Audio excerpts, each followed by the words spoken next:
Everybody, the man you see before you is Tom Casiello. This is the EDGEVOICE STREAMCAST with me, Chris Edgerly, the EDGEVOICE, a.k.a. voice of Pathfinder in Apex Legends, and a bunch of other stuff that you may or may not care about, but it doesn't really matter.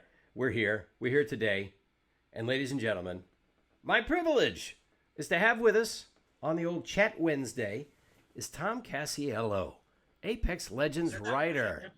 Yeah, I know. Tom, how the hell are you? And why did you guys kill Pathfinder? Basically because of you, Chris. It's figured. Your head was getting too big, your ego was just out of control, and we just thought, you know what? It's time to punish him. It's time to punish him. And so we punished everybody else. So you guys should all take it out on Chris. It's all his fault. If you guys want to know why Pathfinder got nerfed, it's directly related to my behavior in the recording booth. So there it is. It's like, this kid needs to get touched up a little bit. Yeah. I actually joked I was recording for Respawn yesterday. I cannot say what it was for. It was just a Respawn gig. And the director said, I got to go off and have a meeting with Vince, and I'll be back. And I said, hey, tell Vince I can't wait for him to not come on my stream. Because he was supposed to be on, and then they had to reschedule, and then he had to reschedule again. And then he showed up on Johnny's stream on Cryptos. And I thought, this is actually funny. It would be funnier if he just never comes on. It's like the Matt Damon and Jimmy Kimmel thing. Yeah. and there's a whole feud behind the scenes. I love this idea. Yeah, it's like, you know what? I think it's better that Vince just not come around. I think it's better. It's just something we could just build up. But it's I think Tom or Vince said through the directors, like, he's waiting for the heat around Pathfinder to die down a little bit. Probably. Oh yeah, of course they're mad. They're mad because they had a leg up with Pathfinder because he was so OP. Like, he was OP? You think he was OP, or was it just a feature of his awesomeness? Is it really? It's that too. But he's still awesome. Pathfinder's still awesome. Is he? Just not as awesome. Here's what I said. The joy in Pathfinder is not there because you used to just be able to bounce around like your friendly neighborhood Pathfinder, zipping and zapping, grappling everywhere, and now you do it once and you think, I got 35 seconds. And if a fight starts, let's say a fight starts 10 seconds after you grappled, you toast. Because all you got at that point is, hey, let me go check this beacon while I get hit by 3 different R99s. So I'm hoping they will say, all right, that was a little punitive. Let's dial it back to 2025. We'll see. And who knows? I mean, first of all, this was not my decision to make, one way or the other. Of course not. Of course not. And design tests these things and studies these things. And so, whatever they did to Pathfinder, they did after months and months and months of trying it, even more and less. And, they're trying to find the sweet spot in the middle. And they're still paying attention to it. They're still looking at it. So, I don't know what their plans are. But obviously for the health of the game, this was important to do, and maybe they'll change it again. Who knows? Who knows? I don't know. I really don't know. Of course not. That's that. It's not like you said, hey, we really need to nerf Pathfinder. I don't know. People like him. Hey, I'm a writer. You have to do what I say. Okay. So, yeah. That's how that works. Okay, so look, Tom is officially not responsible for the Pathfinder nerf. There was a feeling that Pathfinder perhaps was a bit powerful. And so perhaps slowing down the grappling a little bit, understandable. We're gonna see what happens with old Pathy. But in the meantime, a big piece of lore dropped yesterday. I guess the second chapter in Loba's Quest, second page. How are you guys referring to that? It's the second chapter. Second chapter. It's chapter 2. It's actually the third chapter because we had a prologue, but it's chapter 2. Okay. So how long did you guys work on that before this season 5, before you released it? I don't remember exactly when we started working on it. I know I wrote the first draft of the entire story the first week of the quarantine. So that was the week of March 15th, I believe. That was when we wrote the first draft of the whole story. And then we spent the next however many weeks just tweaking it and editing it and, tightening it up. And, but I think we probably Remy and Jake started working on the levels, I think in end of February, beginning of March, I want to say. Wow. Okay. Yeah. So it's it was definitely it was a project that grew, I have to say, because when we first conceived it, it was like, oh, and Tom will write a little piece of lore to go in between each mission, and I was like, okay, that'll be fun. And we ended up with this, I joke around that I wrote Infinity War for Apex Legends. It's like it's cast of thousands and everyone's got a moment. Yeah. It's there's drama and there's comedy and we're all pretty proud of it. So it's fun. I gotcha. Hey, by the way, Crypto's here. Johnny Young has raided us with a party of folks. Welcome, Johnny. Johnny. We're just getting to the bottom of this Loba stuff. This Loba, Watson, Pathfinder drama. There's always drama. There's always drama. You know why there's always drama? Because this isn't the only writing gig you've ever had. You've come from other writing gigs, and yes, yeah. Like what was? Yeah, no. Tell me. What were the jobs you had before this one? Like the notable jobs. I'm sure there have been many. Yeah, so I started my career in television. I wrote for daytime soap operas for 12 years, and had a lovely career doing that, and really enjoyed it. And left because they were all getting canceled. When I started, there were 14 soaps on the air, and when I left in 2011, there were 4. 4, and how many are there now? Is it still 4? Might be down to still 4. Okay. It's the coronavirus is kind of killing those shows too now, so they've been off the air for a while. Hey. But they're going to come back. But yeah, everyone's with white knuckling it right now because no one knows what's going to happen with viewership. So right. But yeah, so I decided to get out of soaps just because it was getting harder and harder to have a job there. Right. And so I ended up becoming a writer for WWE, and I went on tour with WWE wrestlers, and John Cena and The Rock, and it was the adventure of a lifetime, and I'm really glad it's over. It was I mean, you're on the road 5 days a week all year round, and you're making live television, and it's the writers also produce and direct the show, so it was insane. Wow. It was and then I ended up here at Respawn. So I had a lot of my background was in cliffhangers and drama, and tune in next week and tune in tomorrow. And so when I had the opportunity to do this story, I got to kind of fall back into some of those fun tropes that we used to use back in the day. It's funny. Here's the inevitable question, OSS 2003. Is WWE fake? Let me handle this one for you, Tom. No. It's not fake. It's scripted.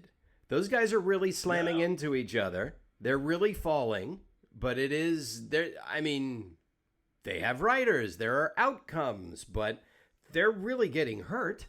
And yes, I mean, I saw more broken bones and heads split open, and all sorts of nasty stuff that you never want to see. Yeah. It's very, very real. It's predetermined, but it's very real, the stunts they do in there. Yes.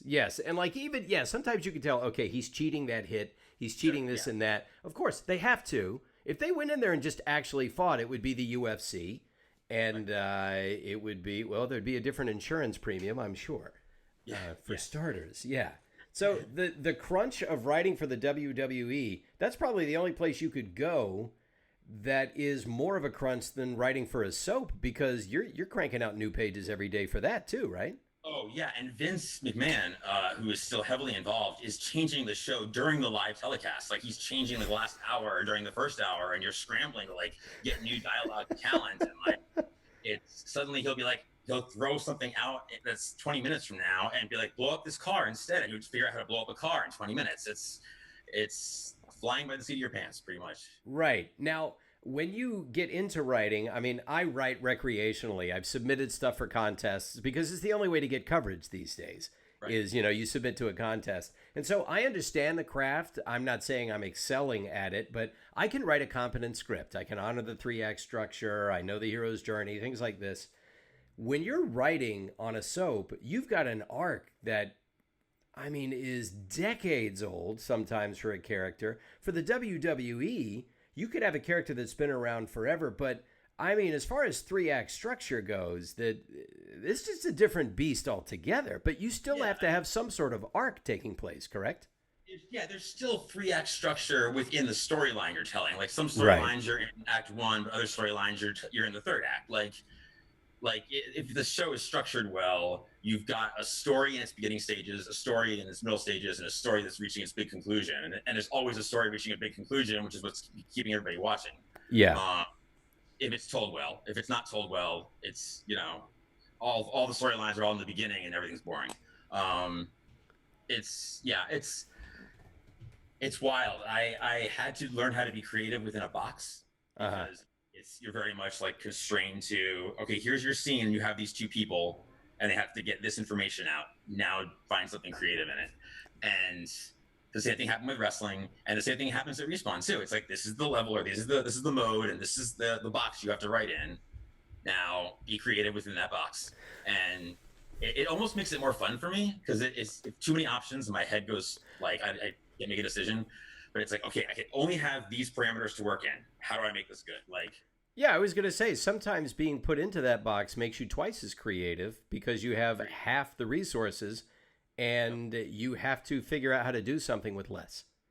Yep. And it's an interesting exercise, whereas you're doing it on the daily. And that must have been an interesting transition then, because you transition from a show that people watch daily to a show that people watch daily but changes by the minute, now to a game that people play daily, but now you have a chance to breathe and put these things through rewrites in a longer process, because you can't just react to the by the minute sequences that are unfolding in the game. You're pre-planning a lot of this stuff. Has it allowed you to take a breath and approach the characters and the stories differently than you did before? Oh yeah. I mean, I'm able to exhale in a way at this job that I've never been able to exhale my entire adult career. Like it's been a joy, and it's been amazing to kind of to catch my breath at times and be like, okay, this isn't working because of this, and I actually have some time to kind of sit on it and sleep on it, and not necessarily have an answer in the next 30 seconds, which is what my job used to. But it's the interesting thing about this job, though, is that so much of it, I'm so used to writing call and response, and there's very little call and response. It's mostly just call. It's mostly just this line that exists that this character says, that is not a reaction to another line, and it's not leading into another line. It's just a statement they have to make. And how do you be clever in that one statement, as opposed to, I could be clever in dialogue back and forth, but it was kind of tough for me to learn how to be clever and be succinct all at once, in with just one line. So yeah, that was kind of a challenge. Well, there's because obviously, if you want to learn screenplays, you want to learn writing, you need to read the good writers. You need to read the people that understand the craft, and read the books they write about it if you can. And one of the this is probably something from McKee's book. I think it's Story. Yeah, and one thing he talks about is, with dialogue, don't write on-the-nose dialogue. In other words, don't write exactly what the character's thinking. People tend not to talk that way. They tend to beat around the bush, and you basically can infer what they mean. Yep. Whereas you've got, like you said, this is just call, no response. Sometimes a character has to make a definitive statement, and it's got to, if you want to avoid being on the nose, you've got to reveal things about them without saying as much. Let the gamer figure it out. And one of the examples I see of that is with Mirage. Here's a guy who says one thing, but there's so much else going on underneath. It's so funny, because I remember like right after we launched, there were people that are like coworkers of mine at the studio who were talking about like how arrogant Mirage is and how like egotistical he is. And Manny and I were like, he's the most insecure character in our game. What are you talking about? Like it didn't occur to us that nobody was understanding that he was so insecure that he had to be in the spotlight. Like, right. He wasn't arrogant. He wasn't full of himself. He was desperately trying to keep his head above water. Yeah. And that was always the way we saw him. And so it was weird. It's weird because people will either look for that other layer, or they'll just take it at face value. And we realized, like, oh God, we've created a character that some people out there think is just this arrogant, egotistical ass. And that was never what we wanted Mirage to be. So it's interesting to see like who picks up on it and who doesn't. There are times I do have this conversation with Ashley all the time, because there are times where I'm like, I get that you want to do subtle, I understand the pull, but sometimes you just gotta hit the nail on the head with the hammer. Like I love the subtlety too, but it's not everybody picks up on it, and if you think you got your point across, sometimes maybe you didn't. And I hate doing that because I hate being so obvious about things at times. But like when you only have one line of dialogue in a game, you kind of have to be sometimes. Right. Well, plus, there's such a broad demographic playing this game in terms of age. I mean, the majority of my audience for my YouTube videos is male. It's 95% male, according to the analytics. I'm not trying to attract a 95% male audience. I'm just being me. Turns out when you're being you, playing a voice in a game that people shoot each other, 95% of them are male. That's not to say there aren't a lot of females gaming and enjoying the game, and non-binaries. And so you're also learning that the age range is pretty broad. Now, I'm sure it was that way for wrestling as well.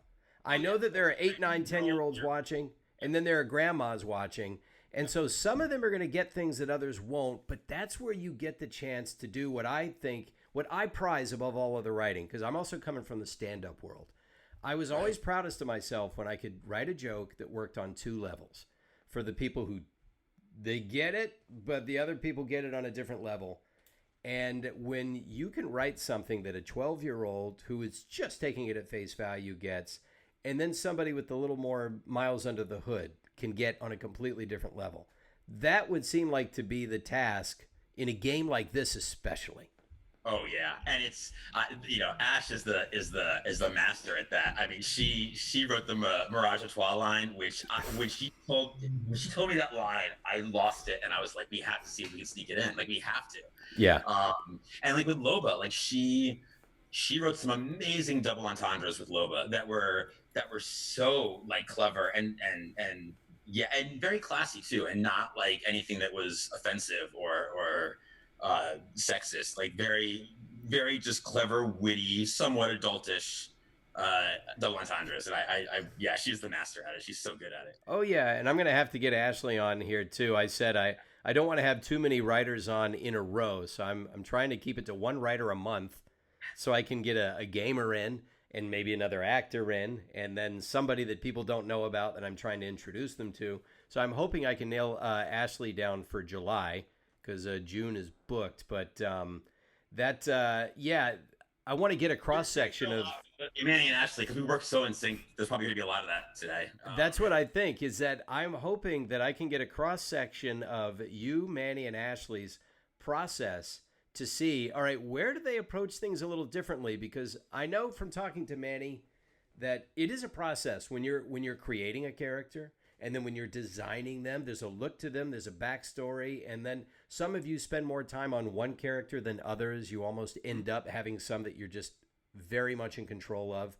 Is there like a stable of characters that you're pretty much managing right now? There is. I mean, we all have to write every character, and we all give notes on every character. It's just it's easier, it's more efficient if one person kind of takes the lead. Mm-hmm. But the interesting thing is that my characters that I started with, a lot of them have gone to Ash now. Octane's graduated to Ash. Like I wrote all the original dialogue for Octane, but now she does Octane. Like Loba started with me, now she has Loba. Mm-hmm. Caustic started with Manny, now I do Caustic. Like it's kind of weird how some certain characters have kind of changed hands a few times, and it's not because like we didn't like what one person was doing with it or anything. Right. It was just kind of, a lot of times it was necessity. It was like, okay, we have to write pickups for this season, and I have to write 12 characters, and you have to write 3 characters. Why don't you take some off my plate, like, to even it out a little bit? And so, yeah, that was kind of how that happened. But yeah, we're all there's only a few characters that I struggle writing. I am the whitest white boy that's ever whited, and I cannot write like to save my life. Like, except for now. Well, you just met the king. You just met the, yeah. But okay. Like I cannot write Lifeline. I have tried, and it just sounds so bad, and I struggle with her all the time. Like thank God, Ashley is like the Lifeline whisperer, and like okay, we help each other out. Like she has, she struggles with Caustic, and I love writing Caustic. So like we help each other out. We jump in, and we make up for each other's weaknesses. Right. Great. Now, when you're designing the character, does it start? I can't remember if I asked Manny this or not. I'll have to go back and look at the tape, but. Does it start with the design and then you fill in the personality, the backstory, or is it hand in hand? I mean, which comes first? everything's characters have been different. Like when I first started, we had the final designs for Octane and Watson Mm-hmm. locked, and then I had to. They basically handed me the picture and they said, "Come up with a backstory and a personality for them." Okay. And and that was the way Octane and Watson worked. Uh, Revenant was like that too. But Revenant changed a lot. Revenant was a weird process because his character changed a whole lot from original conception on. Um, uh, but like Lobo was different. Lobo, we kind of had the personality and backstory before we had the look, which Oh. it was the first. Yeah, Mm-hmm. yeah. So that was wild. So yeah, it's been a little bit different with every character. It depends how, a lot of times the character designer will have an idea in their head and they'll come to us and they'll be like, this is the kit we're looking at. These are the abilities. I was thinking this nationality. What do you think of this? And we'll kind of have a conversation back and forth. And I don't think I've ever said no. I've never said like, no, I hate that idea. Like we're usually somewhere in the ballpark of, yeah, that's an interesting character. Uh-huh. And then we, it is kind of it's definitely a collaborative process, but it's kind of happening simultaneously. Mm-hmm.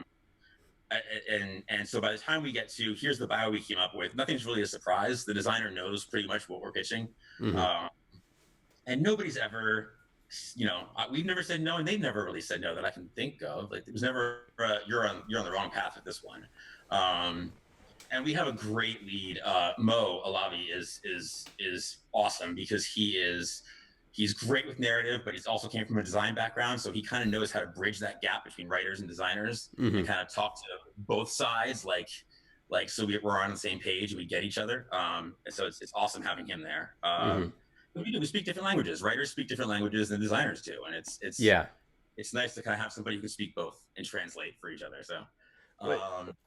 Here is an interesting question from the. I usually wait to the end for questions, but Janissary, someone I know, has an interesting question. Do you have cultural consultants? Because you guys have jumped into the arena of representation, which is not. I mean, it's something I've always heard about. But like I said, I'm the whitest white boy that ever whited, and so I've never had to think about me being represented in culture. I'm constantly represented in culture, so I just don't notice. And yet my wife is a woman of color. She notices. Right. And so you guys have gone out of your way to say this is a game for everyone, and not just in its playability, in the actual mechanics of it, but in the identities of the characters. Yep. So do you have people that you consult with before you make a lot of these leaps? Yes and no. Do we have do we have payroll? No. Okay. But do we have people in our lives? Yes. And I have sat down with so many friends, like to kind of pick their brain. And they always, it's funny. It's one of those catch-22s because they're like, I don't represent the entire culture, And I'm like, I know you don't, but like nobody does. Yeah. There's no one person that represents because no culture is monolithic. That's the one thing you don't ever want to assume, Right. We definitely reach out and talk to people in our own lives about these characters and where they're coming from, and that's the other reason why we want to hire voice actors who are those nationalities and who do come from those backgrounds, because as you guys, well, maybe not you so much, but like Mello will tell you, like we'll call, and Johnny will tell you too, like we ask them all the time, like, is this something is this right in the culture? Does this fit? Is this something that they would say? Is this some way they would react? Like we always ask the actors those questions, and we keep them involved as well, because we are. Listen, I'd love to have an entire writing team of people of color. That'd be awesome. But we don't currently, and so in order to figure out how to do this, we have to talk to people, and we have to involve people in the process, and keep the voice actors involved in this. And yeah, and that's a whole minefield too. Who should we hire? Who should we not hire? I mean, it's not my job to determine it, but for me, it's the end result. Are you cranking out content that is satisfying a person's desire to see that kind of representation? I'm sure it helps when you have a point of view that is as authentic as possible. Mm-hmm. So, you refer to that. And thank God you hired me, because I started out life as a small central processing unit. And it worked out fine. But it's funny because people have told me, you kind of look like Pathfinder. Like, yeah, he has my eye. Right. Right. It's uncanny, isn't it? But yeah, when you guys are busy writing these things, they hand you a design. So I got to figure their design is based on not just how it looks, but they're probably thinking to balance the playability of this game, we need certain attributes, powers, abilities. Yep. So that has got to play some sort of factor in this person's backstory, I would think. Oh, yeah. Oh yeah. It's yeah, absolutely. And one of the things we try not to do is we try not to go like we pitch the first obvious thing that comes to mind and then we throw it away. Oh, Like, really? Oh, yeah. You don't like want the audience getting ahead of you.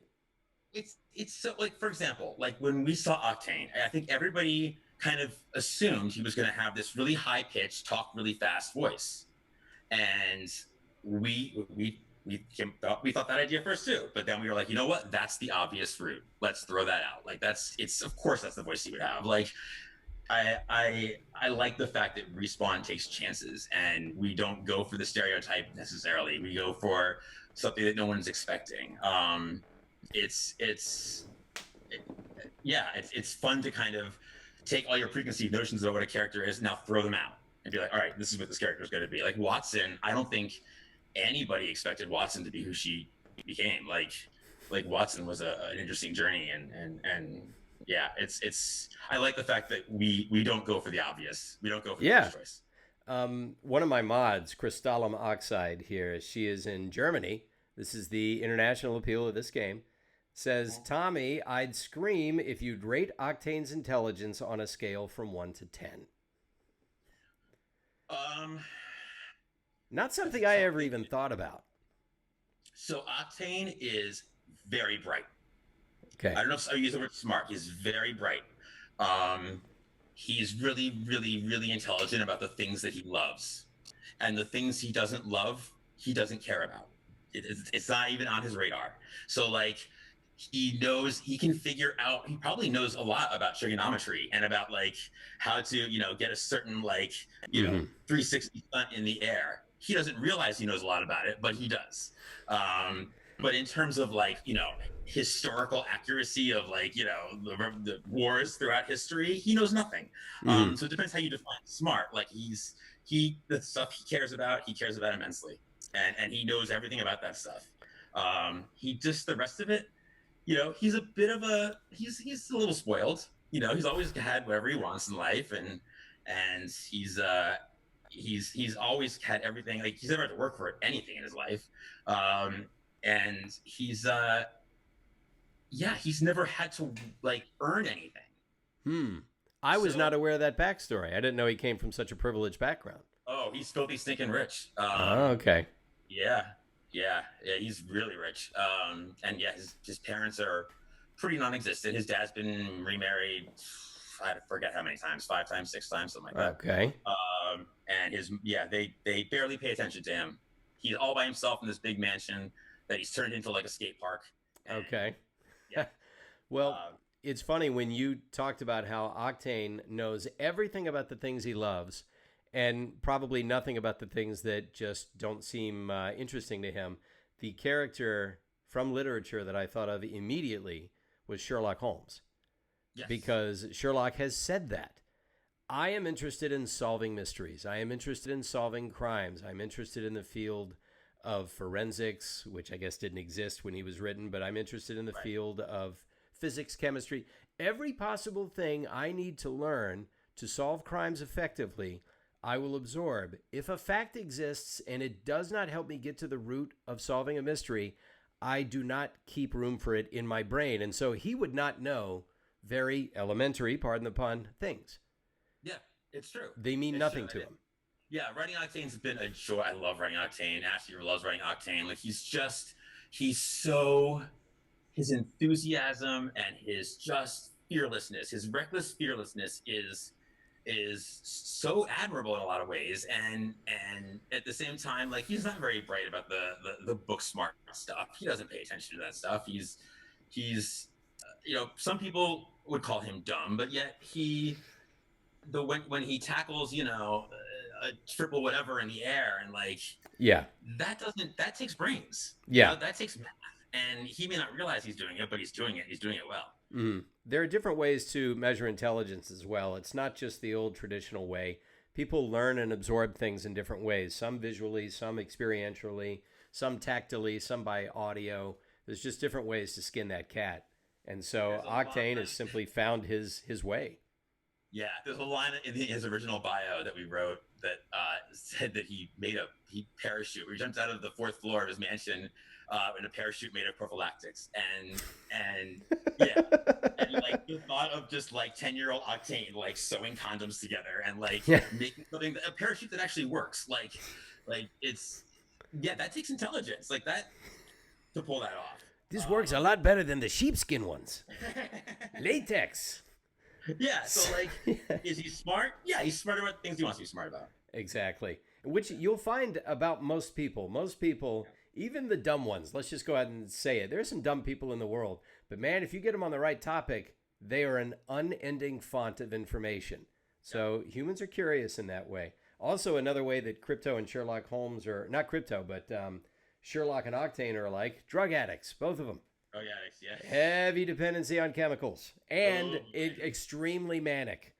So yeah, just this dervish of energy. So there you go, folks. There's the I'm calling it Sherlock Holmes, grandfather of Octane. Who knows? Yeah, why not? Yeah, why not? What the hell? Unofficial lore. Yeah. Right. We'll get to more questions as we go. So you guys save them up. In the meantime, you are always working on something having to do with the game. This is a never-ending process, correct? So we're watching Season 5 unfold, but I know from recording that you're never recording the same season that is actually being consumed. We're always way ahead as far as content that's being delivered. Yeah, you guys have to be 3 months ahead, 3 to 4 months ahead for localization. So like, we have to have completed recorded dialogue 3 months before it's in the game. Okay. Or else it's not in the game, or it doesn't get in. Which is why we couldn't get it done for the quests. But we're working on. I mean, right now we have finished recording season 6. Season 7, we are compiling all the dialogue pickups for. Season 8 we're working on, season 9 we're working on, season 10 we're working on in very broad strokes. But yeah, we pretty much have through 11 or 12 kind of mapped out. It's wild. And I think a lot of people at Respawn weren't used to that. Like that's very similar to how television works. You're working like 6 months ahead, and you're living your life 6 months ahead of where you really are. Oh, sure. So I kind of jumped into it pretty quickly just because I was used to that life. But I think a lot of people had to kind of realize, oh God, we have to get 6 months ahead of where we are to always, have something ready to go. And so it's definitely been like a learning curve. But I think the whole team is really like much more on the ball now. I don't think we were ready when launch happens, but we pulled it off somehow. Yeah. Well, I think a lot of people have been, and they've been saying it on the chat, they would love to hear the voices for the quests. And I know that that's something that, you're going to try to plan in the future. Yeah, I mean, who knows what the future will bring. Right. We really wanted to get voices for this quest. But we were writing it. I mean, I was writing it the first week of quarantine, so that's March 15th. In order to have voices in it, we would have had to have the whole thing written in stone, unable to be changed in February. And in order for it to get in the game for May. So I don't even think we came up with the idea for the mode until February. Like it's to get things done in that amount of time. It was never going to happen. And yeah, we would have loved it. I still, there's part of me that wants to like, is there any way we can record this later? Like I would love to hear you guys act it out. I would love it actually. I think it'd be amazing. But unfortunately there was just no time. I actually have, I think the first quest, the first chapter of the quest, I think I read Pathfinder's lines in his voice on my stream. So, awesome. I did that. So there's that. And Johnny can do the same on his stream. He can read Crypto's lines as Crypto. So yeah, I can, maybe guys tomorrow, I'm going to plan on getting into the second quest tomorrow. So you can tune in for that, and I'll try and act out whatever Pathfinder's got. But see, the difference is, he's got a really sad line. oh It's yeah, really see, sad. I didn't know that. I haven't seen it. Oh. I haven't seen the second quest yet. So tomorrow's going to be the second quest. I play it, and You're yeah, gonna break I'll. hearts, Chris. You're gonna break hearts. Am I really? Yeah, you're gonna break hearts. Okay, all right. See, you and I have the advantage of knowing what's coming compared to the people on the chat. You have the advantage of knowing what's coming compared to me. And so there's a lot brewing that I'm aware of, and then there's a whole lot more beneath that you're aware of. And so the fact that Tom and I cannot share any of this with you guys, don't feel bad. I feel that way when I talk to Tom. Because there's a lot of, hey, I can't tell you, man. And the funny thing about that is that, everything that we know about in seasons 10, 11, 12, it's all make believe. Like, it could all change tomorrow. It could all get thrown out. Like, we try not to get too attached to this is what's happening in season 12. Like, it's good to have a roadmap, but like anything could change at a moment's notice. Design can come up with something unbelievable that nobody expected, or they really wanted to do something, but it doesn't work and they have to throw it out. Like it's you really don't know. So you think you know, and you kind of have an idea, and you're like, I think maybe this is going to be what we do 4 seasons from now, but you can't like stay married to it because everything changes so fast. Gotcha. People are saying that Manny is in the chat right now. Yay. Hi, Manny. Yeah, which one is Manny? I'm trying to see because the chat's moving, so it's hard for me to tell which one Manny is. So yeah, Agent Manny. Okay, yeah, Agent Manny. All right, so we'll keep an eye out for Manny. There he is. All right, so he's Hi, Manny. Yeah, he's throwing in his 2 cents there. Now, as far as seeing the voice actors that get paired up and cast for these parts. Have you guys been influenced or inspired at all by the way we are delivering and developing these characters from our end? Has that served as any kind of inspiration to take the character in one direction or another? Or is it pretty much we're right in the stream you want us to be in, and we just keep delivering what you're expecting and hoping for? But like, is there anything, for example, that Chantel has done with one of her performances, or Branscombe has done, that made you guys think, oh, we didn't think of that? That might be an interesting way to take this character. Oh, yeah. Yes. And we wanted to do this with all the characters because when we launched the game, they were all, by design, they were all very one note, which is good. You didn't want to start off with these, ultra complex layered characters and confuse people as to who they were. And, you kind of have to go with archetypes when you start off. But the really fun thing was about a year into the game, Mo kind of gave us a little more freedom to kind of explore who these characters were underneath their initial, this is their personality. And, kind of get into the motivations of why they are this way and what happened in their past. And once we got kind of the green light to do that, we got to explore a lot of stuff. I have to be careful what I say here because there's a lot of stuff that's not in the game yet. But okay. But yeah, we got to being able to explore why these characters are the way they are, and knowing you guys, knowing the voice actors and what you're like in real life, and being able to kind of tap into that. I mean, Pathfinder's a little different because Pathfinder's a robot, so he kind of did everything from the same place. But it's the other characters, the more human characters. It's been a joy to kind of. We just did stuff with Erica, who plays Bangalore, that I will not reveal what we did, but we just did stuff with her that just made me so happy. Like, it was like we got to kind of infuse Bangalore with a little bit of Erica, and it was really a joy to listen to, and I'm really excited for people to hear it. Erica's, by the way, Ashley is here too. So Ash is doing here. She's just said, don't mind us. We're just here to spy on Tom. Tom, you're doing great, man. Thank you, Ashley. Ashley, I want you to be on here in July, if you don't mind. I've got June booked, but Ashley, you free in July? Can you find a Wednesday for me in July? We'll get you in here. Yeah. Let's, just let me know. We can DM this on Twitter, or you can tell me here. We'll figure it out. But the thing I like about Erica is that she's very droll. She's a very funny cat. And obviously...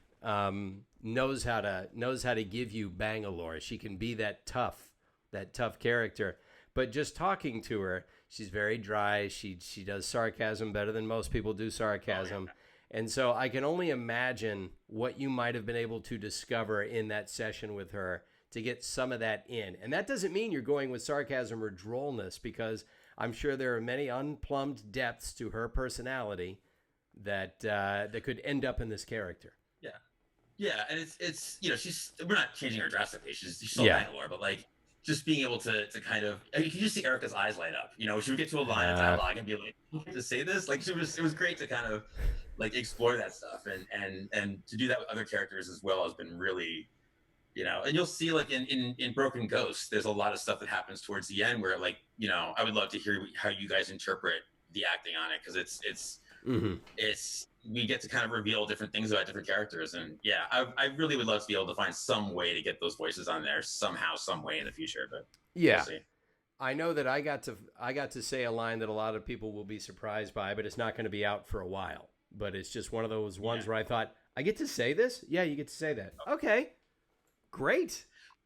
Well, because one of the things that we're working on now, that this is like, it gets me so excited just talking about it, is we have character development. Like these people have all been thrown together in the Apex games, and they're going to affect each other, and they're going to have an influence on each other. And we get to with the new battle chatter system that we have in the game now, we can do that. We can have dialogue change from season to season. We can have relationships grow and like and fall apart, and people can fight, people can make up, and people can fall in love if we want. Like we can do all these things that like we weren't able to do before, and we can show how these characters evolve as people.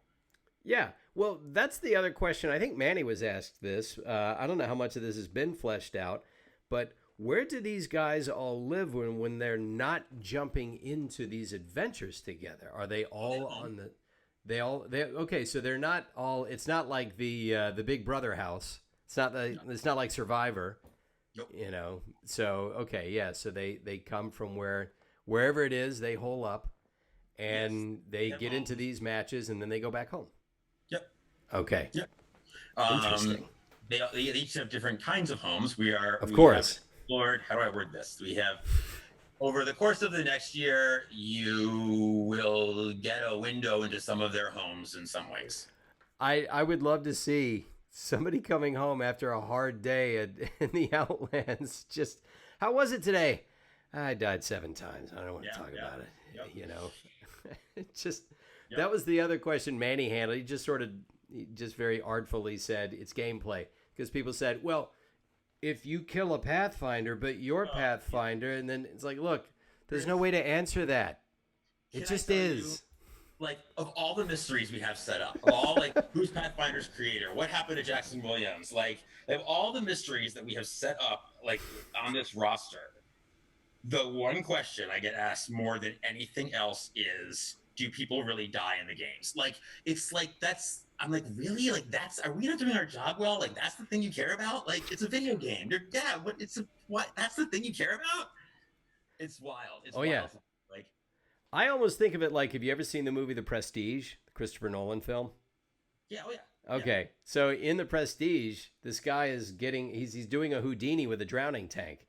And it looks like he's drowning, and they put the curtain over it, and then he miraculously appears outside of the tank. And then later you find, spoiler alert, there's an entire warehouse basically of drowned magicians. They just found a way to recreate himself. And I'm thinking, it's like The Prestige. There's just a huge, it's like a garbage island of corpses of legends but there's still the original legend. They're alive. It's just all their clones or whatever it is. I don't know. However, this is, that thing where I said, let the audience just meet you halfway. It's like, you know what, guys, whatever explanation you have for it, I'm sure is great. Run with it. Like that's the last thing we are concerned with. It's in that respect, it is gameplay. It is a video game. Like, of all the things we are focused on in terms of storytelling, that is the last thing on our list. Like, we are focused on the characters and like their motivations and what they're running from and what they're running to and like what they care about and what they, what drives them as people. And we're just not even thinking about like respawn chambers. Like it's not a thing on our radar. I mean, it's on our radar, but it's not. It's so inconsequential to the storytelling. Well, it's also I talked about this with the the syringes. Why does syringes work on Pathfinder? He's not a carbon-based life form. And I said the syringe is an all-purpose thing. If you're, it has a little kit in it, and if you're a robot, then it just charges you up as though you're circuitry. If you're a person, it gives you an actual hit of whatever you need. But if you explained it all, then you would merely give the gamers something to push back against. Well, if that's your answer, then I'm going to pick that apart. Of course. Give them no answer. Let them fill it in. How does Mario have a flower that makes him throw fireballs? Like, it's it's a game. You can dissect this thing. Yeah, it's a game. Yeah. Yeah. So well, pissed off everybody who's in our player base. Sorry, guys. I think this is not only is this the answer that they were probably expecting, it's the answer you should expect because it is unanswerable. I do not know who could actually answer how that actually works unless you're saying, June, one of our mods, also a playtester, says she has a theory that it's just they're teleported away as soon as they, like, right before they die, and they're teleported into respawn chambers, and their death box is what is there, and they come back. It's like, you know what? Whatever works, whatever allows you to turn that game on, suspend your disbelief, enjoy it. Great. It's funny because Manny and Ashley and I have had endless conversations, and I mean endless, like where we've given our theories and kind of what we believe is going on, and like all three of us. It's so tough because we have such a large player base now, and a lot of them, I can't make a joke without everybody thinking, "Oh my God, that's canon now," because Tom said this. And it's like, oh, shit. And we don't want to write ourselves into a corner where we're like, "Oh God, we said this thing 2 years ago on Twitter, and now we're screwed now with the storyline." So you have to watch everything you say and every statement you make about this because people will take it as gospel. And so it's been a learning experience, like what we can safely say, like, this is canon. We all agree this is canon. Good, this is canon. And the stuff that we're like, you know what, let's just not go near it because it doesn't help us. It only hurts us. Yeah. Yeah. Here's one from Cam Hell. It's really more of a comment. I like it. I always assumed that the games actually happen in a virtual space. It's like, yeah, that would answer every question. You know, it doesn't have to be that that's true, but it would answer the fact that, there's a Pathfinder and then he's virtually parachuting in, sure feels real. And then that's why he's able to walk away and go home, you know? Yeah, I've always, and this is not canon, everybody. This is just Tom's personal belief. This is just us talking. Yeah, this is just me. Like, I've always believed that, like, you don't necessarily have to die to lose the game. Like, you can get just knocked out and then you're out of the game. Yeah. And so when people die in the game, some of them actually do die. If you run across Caustic or Revenant, you better say your prayers because you're about to die. But if you run across Pathfinder's not murdering people. Like, he's knocking people out. Like, right. That was kind of what was in my head. And the respawn and the banner is just a get out of jail free card, which is they use nanobots and they heal you and they send you back in. Like, it's so inconsequential to the stories we're telling. It's gameplay stuff. It's mechanics. It's what I think is going on and what Ashley thinks, what Manny thinks. It doesn't matter. It doesn't matter. That's the video game part of it. And I think Manny is fielding some of the comments here in the thread. One of the ones I say, I don't know the backstory, the pre-life for this one, but one of them is Forge is dead. It's like, yeah, he. I'm to blame for that because every time anybody's in a Forge, I always go, maybe, like, because I'm just trolling people at that point. Forge is dead. Forge is dead. The one, you never know. You used to write for soaps, so nobody's ever dead on a soap. I have a friend who was a soap actor, and the last time he was on a soap was Nolan North. Voice actor, and on-camera actor. He's jack of all trades. He does it all. He's great. He's great at all of it. Yeah, and like, this is the one video game he's not in, oddly enough. So he's in all the other ones. But I think he was on a soap 17, 18 years ago last time, or 16 years ago. That doesn't mean that one day. I have another friend, James Patrick Stewart, does all the voiceover, does on camera. Yeah, he's on General Hospital now. He was on a soap years ago. Now he's back. It's like, if they decide they want you back, you'll come back. And so, exactly. And that's that goes with everything. When it's make-believe, yes, Nolan North was in a soap opera. He is not in one now, but he was in one. And that's just to say that, you could be on a soap and then years later you can turn up in a different soap as a different character. It happens all the time. So, yeah.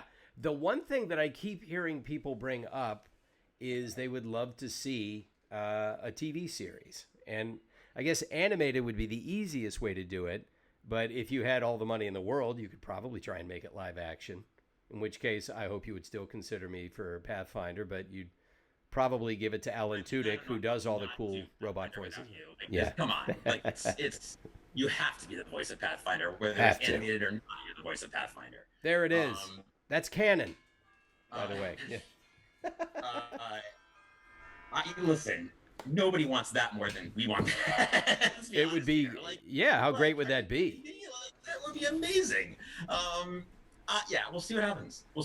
It's I know I personally would love it. Manny would love it. Ashley would love it. Like I don't know anybody who wouldn't love it. So we'll just see. We'll see where that lands. Okay, so that's spoken like somebody who knows something and is not allowed to say. No. Okay, No, so you really don't know anything. There's nothing is being bandied about. No, but I do know that, like, I've had people in Hollywood who watch the trailers and they're like, "You guys have something here," and so hearing that from people is really is friends and stuff, like not people who are interested in making it. Like they say, like, you guys really have like something here with this intellectual property. Like, you should see where it goes. So I'm like, yeah, sure. No, we are. We're going to see where it goes. Oh yeah. And we're just doing our thing, and we're going to keep doing our thing, and whatever happens, honestly. Yeah. Well, like some people say, we want a movie. And look, a movie would be great too. But with a movie, you can tell a 2-hour story. If you're lucky, you get to make several of them. But with a TV show, I think that's actually reducing it a bit. It's content now. And everything is content. And you can make a movie, you can make a TV show, you can make 3-minute interstitials, you can make 11-minute animated episodes. Yep. All of this is a universe that is being created, and it can take whatever form it takes. I guess what people are saying is they want more than they currently get, which is always a good thing. Yeah, it's and one of the things I always say is, like, we always want them wanting more, and not, oh my God, that's too much. Like, then you're screwed. Like, we're over it, guys. Like, yeah, you guys don't have as much as you want, but like, that's actually a good thing for us. Like, it's there's always something else in our back pocket we can pull out. It's we don't want to oversaturate this product to the point where, like, you just see Mirage everywhere and you're like, I hate fucking Mirage. Like, yeah, like, it's, you want them wanting more and not the opposite. So yeah, I mean, the only one who wants to see Mirage everywhere is Mirage. So that's the only Mirage. Person to be happy about that. Yeah. So what some people are asking about graphic novels, this and that. I'm thinking, all of that is on the table. Star Wars started as a movie, but George Lucas always wanted to do 9 of them. He has said that. And he loved the idea of making toys based on the movie because he loved that too. He wanted kids playing with these figures. He always wanted to make a universe, and he did. And yes, there was a Star Wars comic. There were Star Wars novels. There had probably been Star Wars graphic novels, I'm sure. Everything that can be created and consumed based on Star Wars, I believe, has been done. And so if a universe, if a property satisfies that need for people, then yeah, they'll do it. But it just takes time for starters. You guys, I think people don't realize that you guys are a relatively small crew. Oh my God. So up until April, there were 3 of us writing everything. Yeah. And Ashley's only been here for not even a year yet. So as of last August, there was 2 of us writing everything. Like, whoa. Like,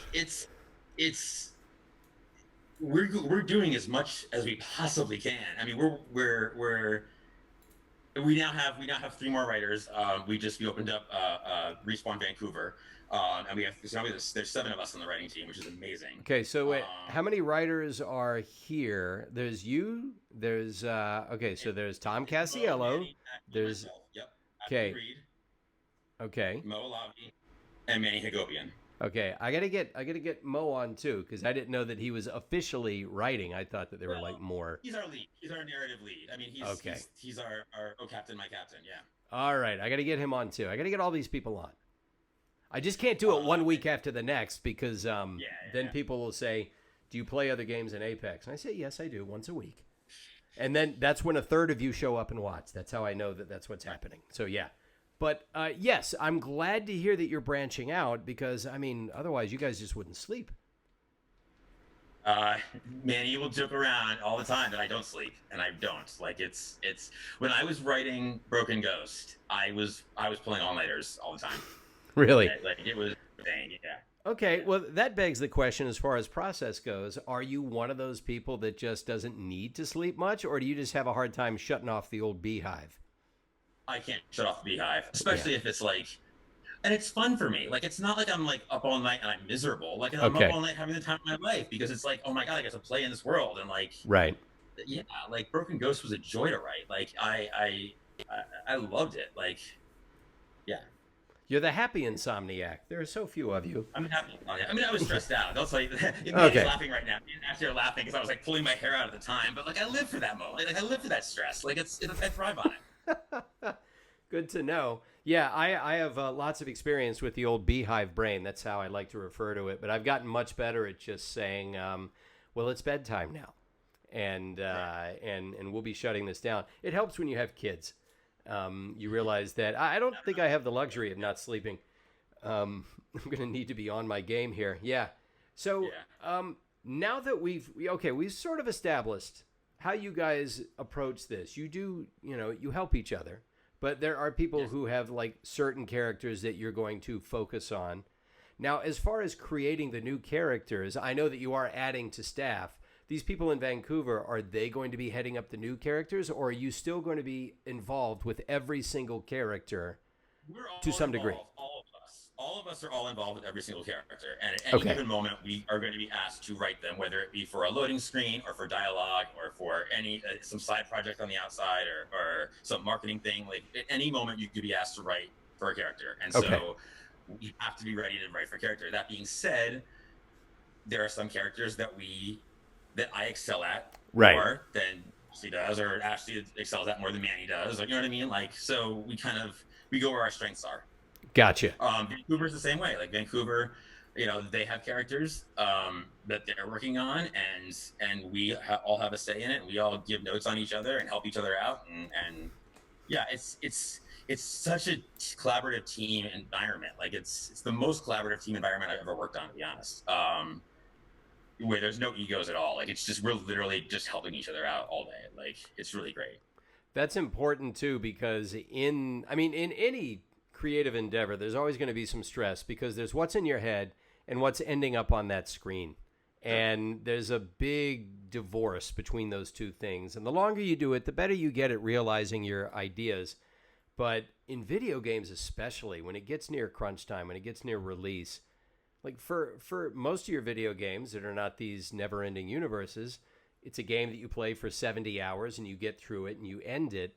So they really get to where they're compressing a lot of stuff in a very short period of time when a game's about to go gold, as they say. Oh, yeah. But it would seem like you go through a version of that 4 times a year, just with every season. Oh, yeah. And there's no time to recharge your batteries. It's the second you finish something, you got to start on the next season. Like there's no time to really stop and be like, what worked, what didn't work, what should we do differently next time? I mean, you have maybe a day to do that. Really? 24 hours. Because you got to start working on the next season. Like it doesn't stop. It's they call it the treadmill at the office. Like it's the treadmill and you can't get off the treadmill. Yeah. And yeah. Well, so you are kind of in the back of your head processing like what went wrong, what went right, like what we do differently.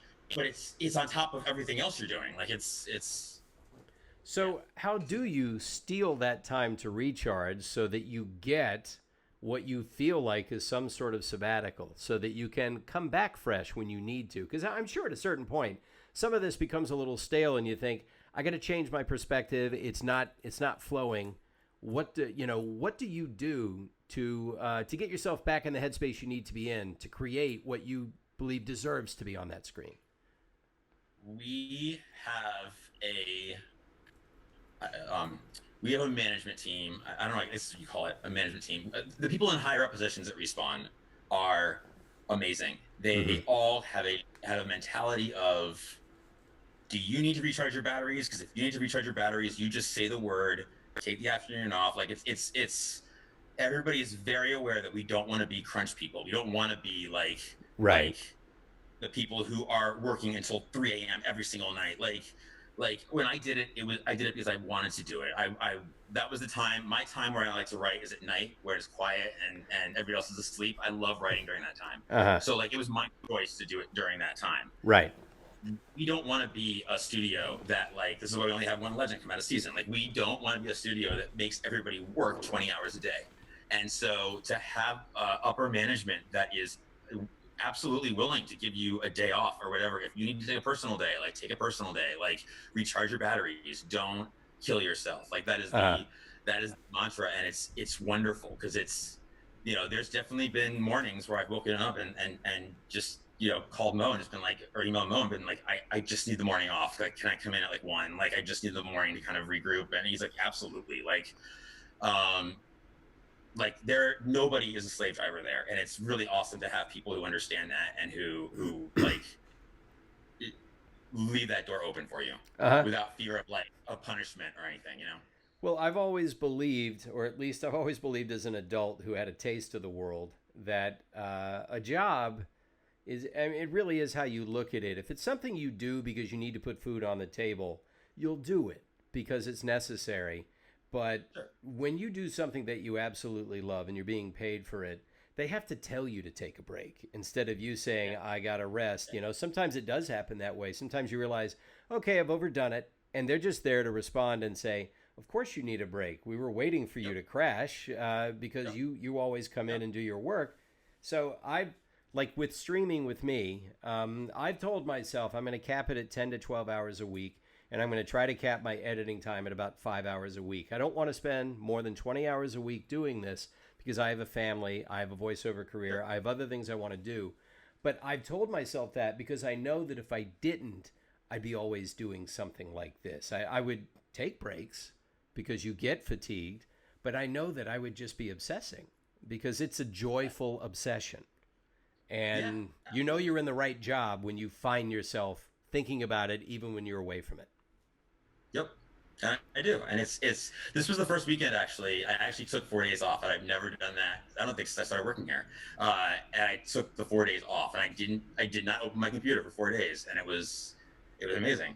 Yeah. Um, Yeah. but yeah, but I missed it. Like, I definitely missed it. Like, I work extra hours because I want to work the extra hours, because I love it here and I love the product and I love the characters, and Well, it's fun for me. it is fun also to know that you're working in entertainment, and this is something I always wanted to do ever since I sort of came online and I understood what entertainment was. These shows, these movies, these books. I wanted to be in the process of creating and delivering art to people in some shape or form. Even when I toyed with the idea of journalism, I wanted to be somehow a part of the process of getting information to people. And with you, is it something that you knew you would always do? Or did you try one career and just end up here? My second grade, I was told to write a like 5 sentence short story. It was like, everybody else wrote like 5 sentences. Like, he wanted an apple, he got an apple. That was Right. the story. I wrote 6 pages Of when I course. was like 8 years old. To this day, I'm an overwriter. Like, Manny and Ashley are laughing right now because I overwrite everything. My first draft is like always 20 pages, like 20 times longer than it has to be. But like, yeah, I wrote like page after page after page in this story that just rambled on forever in my 8-year-old mind. And I think at one point, Charlie from Charlie and the Chocolate Factory showed up in my story. Like, I was like putting in characters from other movies and stuff. Like, a character from the Goonies was in it. Like, I knew I wanted to be a writer from very, very young, and that's all I did in my spare time, was write. That's funny because now Manny is asking, did he eat the apple? I don't think we know. I don't think we know. Tune in tomorrow. Cliffhanger, Manny. Cliffhanger. Yeah, cliffhanger. This is Tom writing. Okay, so Yeah. Yeah. he does and he doesn't. That's all I'm going to tell you. Okay. Um, yeah, and when you say sometimes when somebody says, "Look, I just got to take part of the day off. I have to take a day to recharge." For me, and I can understand you writing at night. For me, This obviously made a career in stand-up very easy for me. I always come alive at night. No matter how tired I am during the day, when the nighttime hits, I am reborn. And part of it is, I think, because I know that everyone else is home and the cool people are out and they're encountering each other. Things are happening. Things are happening that you sometimes can't always see. And so I almost feel like at night I'm getting away with something. And so, I'm working. Other people are having dinner and eating and then sleeping and blah, blah, blah. I'm doing stuff and I'm getting ahead. Whatever it is, there's this sort of aspect of me getting away with something. Yeah, and I'm a New Yorker. I just moved to LA 2 years ago. So like that New York spirit of like, the city that never sleeps and being up at 3 a.m. And you look out your window at 3 a.m. in New York and there's so many lights on, like there's so many people up. That stayed with me when I moved out here. Like, LA shuts down, like pre-pandemic. LA basically had last call at 1:30, 1:45 a.m. at the clubs. 2 a.m. they get you out the door. But there's an afterlife to that. There's an after hours LA that I never really experienced, because by the time I got out here, I was just on a different trajectory.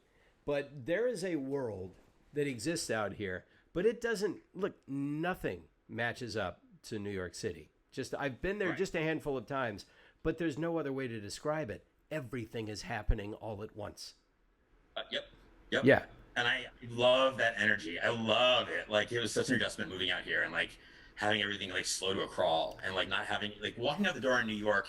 You can walk out the door in New York and have a whole adventure happen to you in 30 seconds. Like it's on a daily basis. Like it's like nothing else. And I that aspect of it I really miss. I'll tell you what and this is just from visiting, but what I wish I could find more of out here is, man, you can eat for relatively cheap in New York and really, really good food. Really good food. The $1 slice of pizza is amazing. It's the best pizza you'll ever have in your life. Yeah. Well, it's the story of a city that is 400 or 500 years old, 400 years old, and a city that is 100 years old. I mean, people were here, but it wasn't L.A., so a 400-year-old city, they haven't wasted a square inch there. Manhattan, just Manhattan alone, every block has got its own little world encapsulated in it.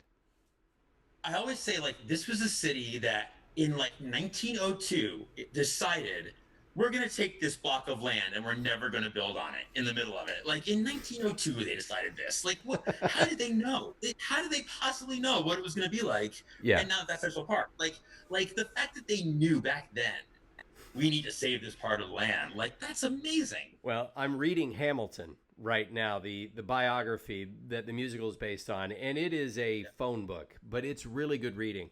But also you learn a lot about New York, in the history of New York, because New York, I mean, Hamilton had the chance to buy land in New York City around 1780 something, and he said no. Like, that was a mistake.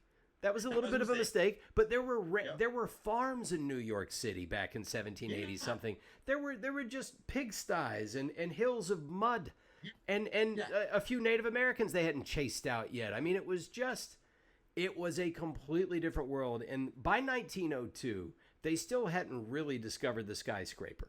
They were just on the cusp of that. They were going to figure out elevators, and once they got that figured out, we can make 80 stories of this? Okay, great. Right. And that's when they thought, we shouldn't have made that decision about the park. Yeah. We should probably have made an out clause, but no. I mean, you know how many high rises would go up on that land if they let themselves have it? But somebody was smart enough to know, we're going to need this park here one day. Like, this park is going to be necessary for this place to like have any green at all in it. Yeah. It's The one thing I was amazed that they did not do was find a way to build the new Yankee Stadium in Manhattan and just say, I don't care where you live. If you live in Manhattan, now you never need to leave the island for any reason whatsoever. You can see any show. You can see any team. You can see the Yankees too. I thought that would have been it would have been a big middle finger to the other four boroughs, but you know. Oh, it would have been. And if you could find a place to put a stadium in the middle of Manhattan, it'd be tough. It would be in the middle. It would be probably up in the north end. I'm thinking they'd say, Columbia, I know you own some of this land. We're just going to annex it, okay? Because I've seen the maps of New York. There's like entire stadiums up there for like training facilities and things. That's probably where they would have stuck it. but Yeah. yeah, Probably. yeah, exactly.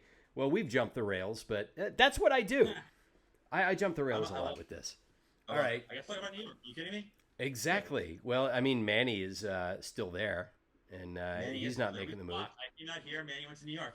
What was that decision? What was that based on? The fact that you were there and you wanted to be here, or did they say we want you out I here? moved out here. Yeah, I moved out here for a variety of reasons, but I won't get into. But like, I came out here and got the job here, and then right after I got the job, Manny was getting married, and his wife works out there. She's a writer on the Daily Show.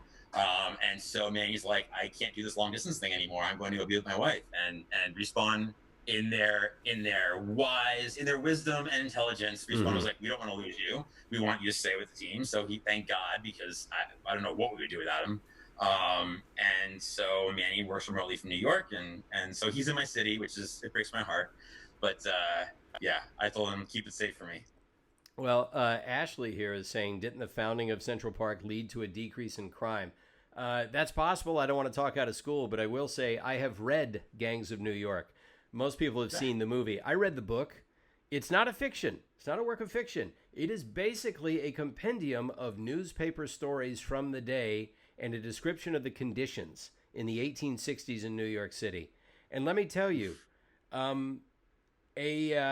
nuclear bomb was the only thing that would have reduced crime in New York City around the turn of the century. It was an absolute shithole. If you got to certain parts of it, if you went down to the 5 Points, went down to, I guess, wherever the Bowery is now and Wall Street and places like that, it was... it's ridiculous. Yeah, exactly. The meatpacking district, all of that was basically, I don't know, if you've ever seen the beginning of what was it, Slumdog Millionaire? That was New York City. All right, that's how bad it was. It was awful. The movie romanticized it. The movie let it off the hook. It was worse than that. So, Ash, I am sure that anything led to a decrease in crime in 1902. That's how bad it was. But again, basing it on one book, but it was based on a lot of newspaper accounts. But anyway, Kristalum has to go. Well, she's in Germany, so Auf Wiedersehen. Auf Wiedersehen, Fräulein. She always jokes that I call her Fräulein, and she's like, 19 years old. And I think Fräulein's what you would call practically an elder. Right? So, it's the only German I know. So, or Haben Sie eine Gutfahrt, which I guess means have a nice trip. That's it. That's all I know. So, that's it. Yeah. And now I'm sure she's laughing and mocking me in her own way. So, okay. We need a German legend. I mean, we have legends from all over the map here, but I'm thinking, what have you not hit yet? There must be a base you haven't covered. We have non-binary. It's not like you're ticking off these boxes saying, well, now we have to. But I'm just thinking, you have non-binary. You have, let's see, you have a robot. You have a Korean character. We don't know exactly everything about Mirage, but, he's just sort of your straight down the middle white boy, we could say. Mirage is a mutt. Mirage probably has like 20 different nationalities all mixed in. Could be. Lifeline, there's a lot of Creole there. There's a lot of really interesting mix there. Bangalore, I don't know her story all that much, but, I mean, you have Woman of Color, Wraith, Girl Next... I always thought of Wraith as the girl next door, who's had a real, obviously shit has happened.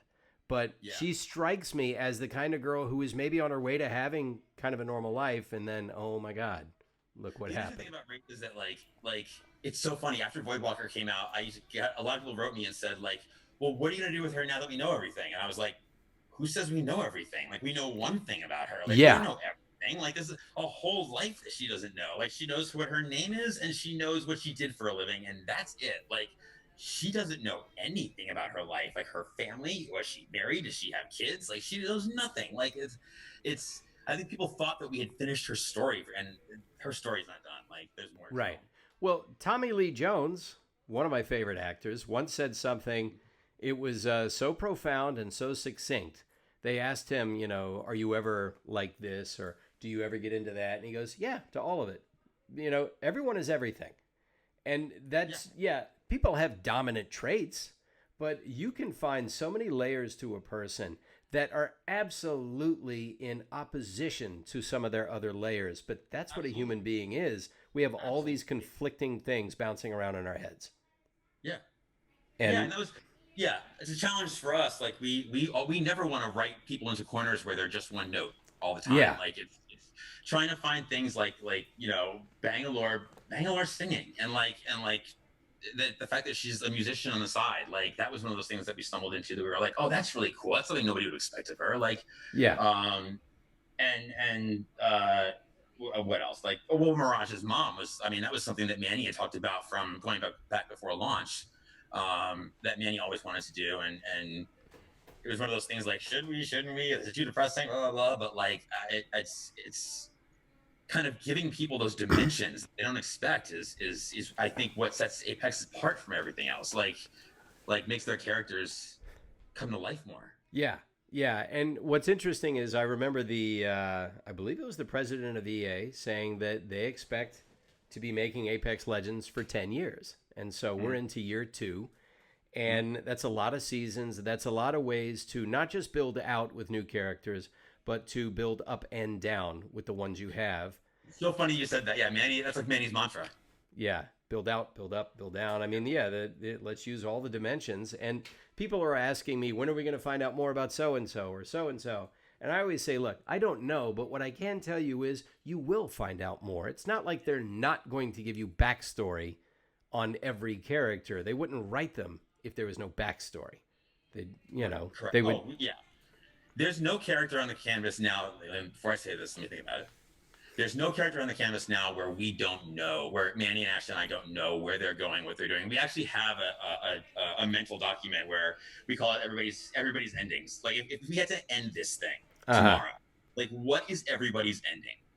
And so we actually have like our list of what everybody's end should, and we keep that in mind because that's their through line. That's their, everything with this character should be building to this moment. I have no idea when that moment's going to happen, or if it ever will happen, or if we're still going to work for the company when it happens. But we have to stay on that path because it's like this is what their end is. This is their end results. This is the finish line for them. See, it's cool. That to me is a juicy statement, my friend, because I was going to ask you, do you consider what season 10, the end of, or not season 10, but what the 10th year, let's say in 10 years they say, okay, that's it. We're on to new things. Did you guys start thinking, okay, there's an end for these characters, and some of them, you never know. Some of them might come in season 7, or year 7. Some of them might be, year 10. You never know. But as they say with a good story, you have to know where you're ending if you really want to know where you're supposed to be starting and what's happening in Act 2. You may never do anything with those endings. It's just good to keep in mind for the characters. Like this is what they're striving for. This is their goal in life. This is what they're aiming for. Yeah. I don't know how you do it in a battle royale game. When I started 2 years ago, and I can't believe it's only been 2 years, when I started, all I heard was you can't tell story in a battle royale. And we're telling story in a battle royale right now. Yeah. Do you think that it's just because people generally didn't do it? Is it like the 4-minute mile? You just took one guy doing it and everybody thought, oh, okay, I guess you actually can do that. Yeah, I think, we're learning as we go. Like we're trying to figure it out. And sometimes we do it better than others, I'll be honest. But I think the fact that I think everybody's kind of assumed that you're so busy running around and killing people that like there's no time to throw in, dialogue about this or that or the other thing.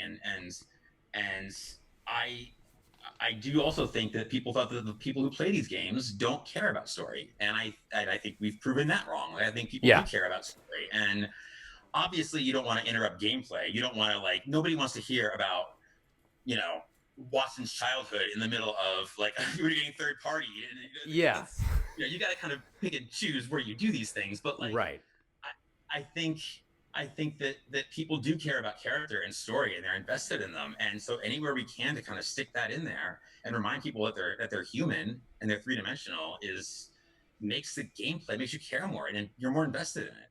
Yeah. I can't remember who I told this to. It might have been Manny, but when people talk about the idea of a TV series or something else beyond that, I remember what I learned watching this Netflix documentary about toys. And it's a series. It's one episode deals with a certain toy and how the toy was created. I did not know that He-Man Masters of the Universe, which was a very successful show in its day, was only created as a show because they were making toys. And they said, we need to sell these toys. We want a cartoon. Yeah, as a commercial for the toys. Now, Apex is the product. It is the game. And part of the product is, we're giving you a life to these characters so you can get more emotionally invested. And I almost think we're just coming at this from a different direction. But you know what? When a kid watches the show they love, when the show's over, that's it. Well, it's not it if they have the toy, and now they can go and create the same story they saw or a new one based on the character. They can continue their fun. So a TV series to me would be a way for people to say, wow, this is so much fun to watch, and it's so well written. And it's over. I binged all of them. Well, I'm going to hop on. I'm going to get online, and I'm going to play, and I'm going to continue the story. I mean, to me, it's a no-brainer, but that's my elevator pitch for the series. This is a decision made at a much higher pay grade than my own. So, yes. You're right. Yeah, Jean 308, yes, that is The Toys That Made Us. That's on Netflix. If you want to see some of your favorite toys as a kid, how they were conceived and why, then you will be very interested to know how a lot of this stuff came about. They are truly showing you how the sausage is made. It ain't always pretty. So, speaking of how the sausage is made, I think we should let people ask a few questions now. If you guys have, let's see. I tell you what, mods, since I don't want to have to try and read my phone and this screen at the same time because I'm old, can the mods trot out a question at a time for me from the Discord? And I'll start with Eric Tyler, friend of the stream, if that is your real name, Eric. Eric, you might have even pinged this on your Twitter. Eric is a fan of the game, a player. He's a sub to my stream as well. And thank you for that, Eric. He also, out of spare wood blocks around his backyard, made a Pathfinder. And he put the picture up on Twitter, and we all jumped on it and loved it. And I told him I would buy one from him, but he said, no, I insist on just giving it to you. So thank you for that, Eric. But Eric is asking, is there a definitive reason for the scars on Mirage's face? It's always something he's wondered about. Of course there is. I'm not going to tell you what they are, but of course there is. It's really funny because like people have been like they're just making this stuff up. Well, first of all, yes, of course we're making this stuff up. We're writers. We make stuff up. That is our job. Yes. Like that's what we do. But yeah,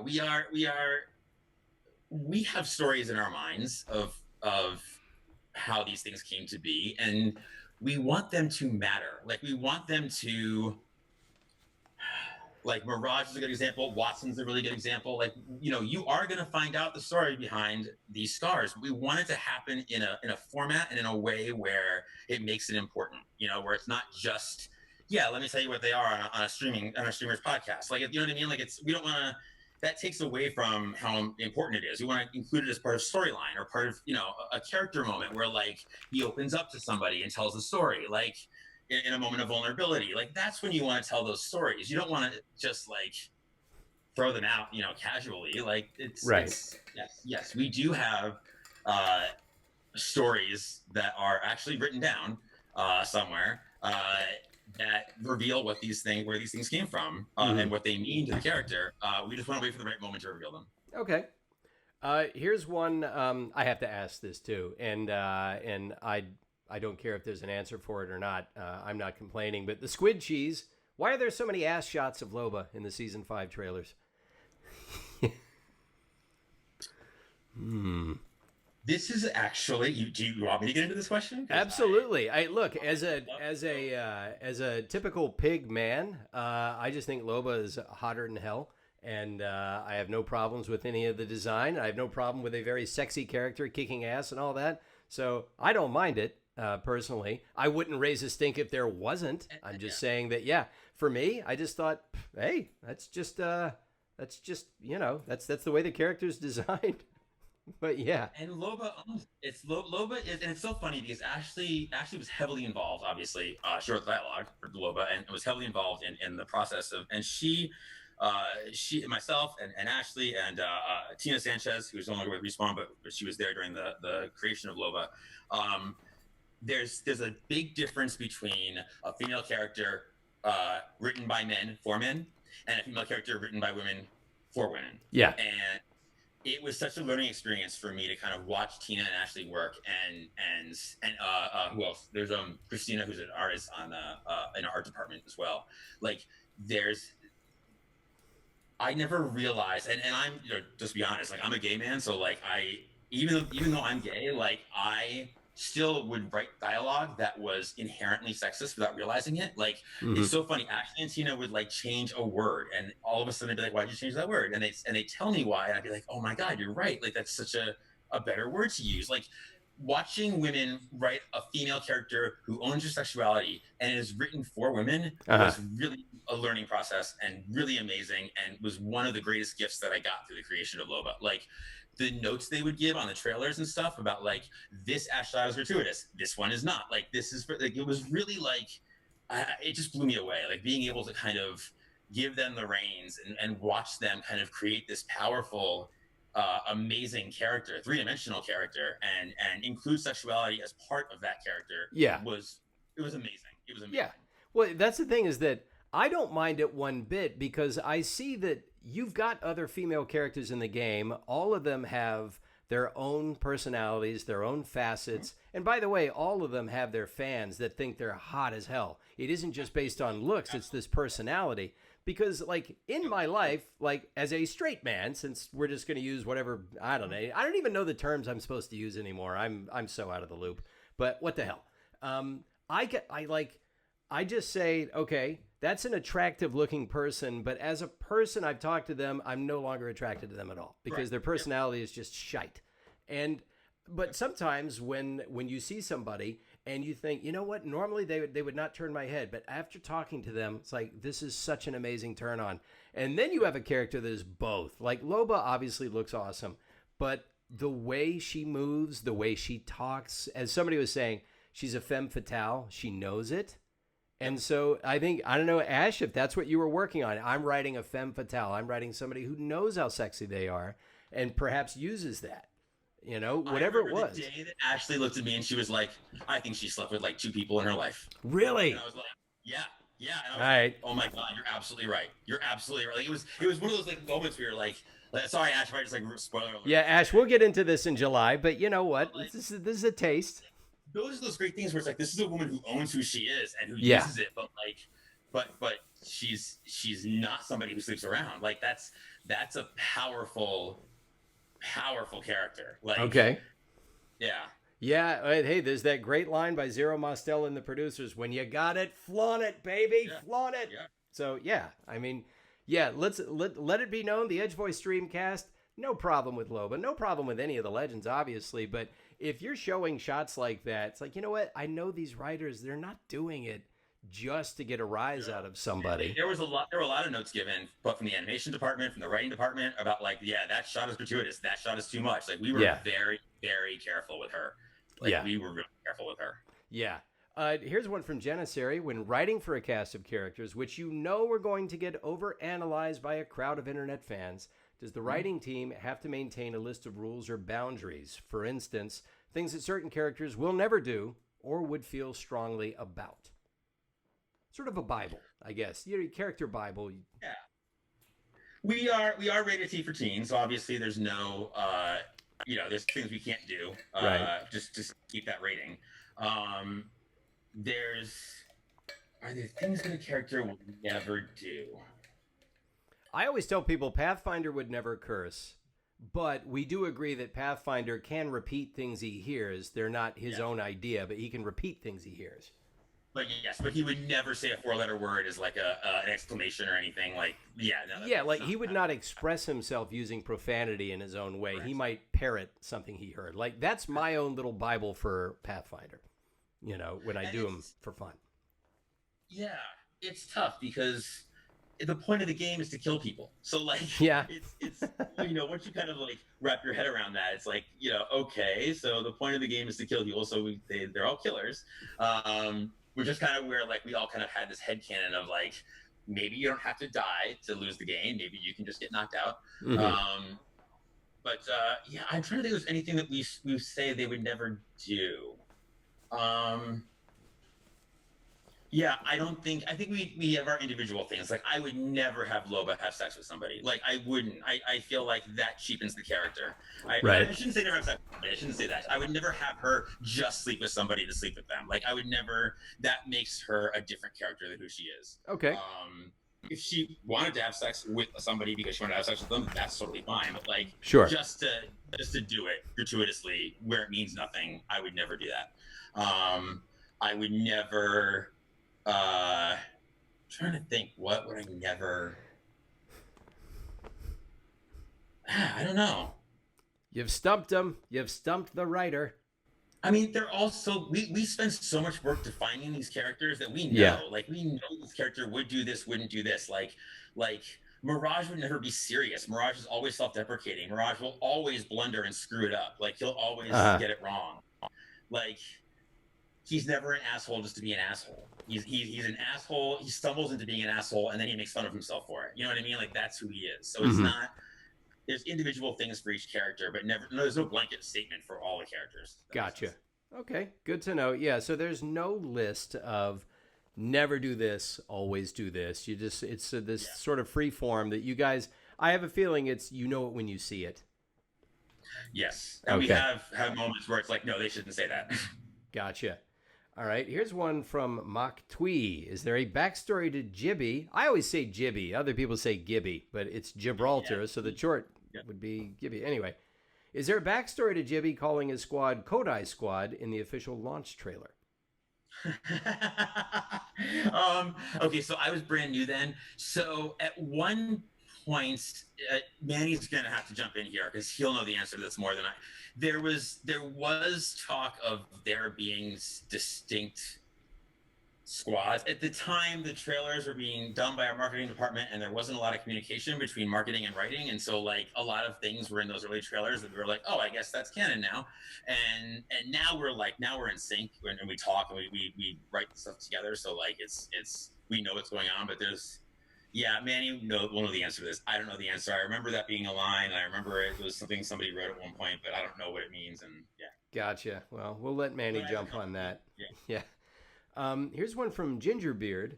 Is Watson intentionally coded as on the spectrum? There seem to be several references in her voice lines. I think it's important to know, but if you can't answer directly, will we find out? So here's the situation there. And I'm just going to be really honest now because I've been asked this question about a dozen times on Twitter, and every answer I give, I look bad. No okay. Okay. So, when I conceived the character originally, she was.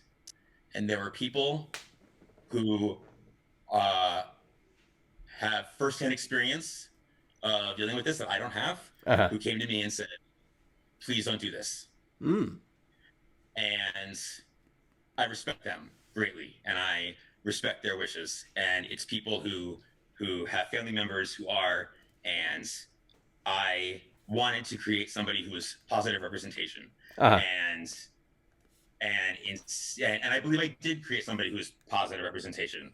But out of respect for them, because the family members who are, we pulled back on saying it. In my head, she is, but I also respect their wishes as well. And I don't have, I have friends who are autistic and on the spectrum. I don't have I don't have kids who are. Right. And so I want to respect their wishes because they are dealing with it firsthand. And I am not. And gotcha. If they tell me you cannot represent this properly, then I respect that. So that is why I've been given wishy-washy answers on Twitter. And I wanted to do something really positive for the community, but I also am on the outskirts of that community. I'm not in it, so yeah, that's the story there. I'm of the opinion that intentions do matter, and so you were not malicious.